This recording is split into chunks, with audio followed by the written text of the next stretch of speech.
we come from something amazing like that and come back home to COVID. Yeah. Oh my god. Just weeks later. But we something happened with you and I at that time. Yeah. We were worried. We were focusing on a major project called the Perfect Partnership. Yeah. And we was about to fall out. I could say we did fall out. Yeah, we fell out. We fell out. You know, we had a little business tiff. It was a big business tiff, a lot of money. Yeah. But at that time, walk everybody through that situation, you know what I'm saying, and you know, to the best of your recollection. So, and I put this in the book is, you know, we were working on coming off of a trip to Atlanta. And it was a great trip. You know, we had a good experience there. But I forgot about that. Yeah, you know, the trip was good. Like we did a signing for Jay, and he had an opportunity to be in a different space, which was great. You know, got some friends and got to meet some new people. So coming off of that, we're planning the Perfect Partnership Symposium, and there was talk about COVID, talk about a shutdown. But, you know, my background is in healthcare. If you guys don't know, I used to work for the second largest hospital system in South Carolina. We had dealt with Ebola and everything else that had come up. You know, I knew about PPE even before people knew about PPE. So we had to plan all those policies and procedures. And so I'm like, okay, well, this is another virus like that. It's okay. You know, it's not going to be nothing. It's nothing big. It's not nothing's bigger than Ebola. You know, I'm like, there was a swine flu. There was a bird flu, right? I'm dealing with all of these things from a healthcare perspective. So I'm like, I knew it's okay.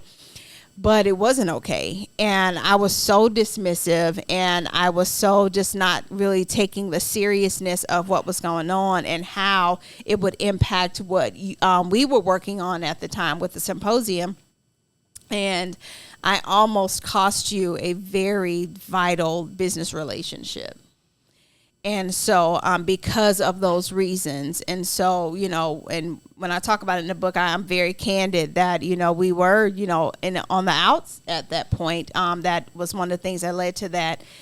And so it was tough.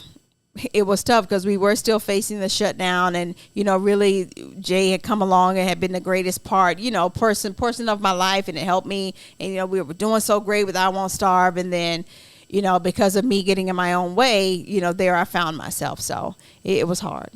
It's really hard. Yeah, and on both sides because, you know, we've been working together for a little bit more than a year at this point. Mm-hmm. So I'm excited, you know, and but I'm being cautious. And I've been in this situation, not no COVID situation, but just in business scenarios. And, you know, people are throwing lots of money around, you know what I mean? And it's an integrity thing. So, you know, we were trying to be cautious about whether or not we were moving forward, and we had a lot of money on the table, a lot of people cutting checks, and you know it was just a thing where she didn't want the good times to stop rolling. Yeah, and it's like, what are you doing? You're not gonna not do this event. You got to do it. What are you talking about? This is that. And I'm like, no, we might not be able to do this event. And so it just went kind of crazy, and you know I got some bad flack from one of my business partners. And it was a lot going on, but I got to shout out my wife. She saw a bigger picture for both of us because she was stubborn. Yeah. We both Geminis, and I think we both, them twins came in and was like, look. And we like, I ain't dealing with her. She ain't forget it. He ain't dealing with me.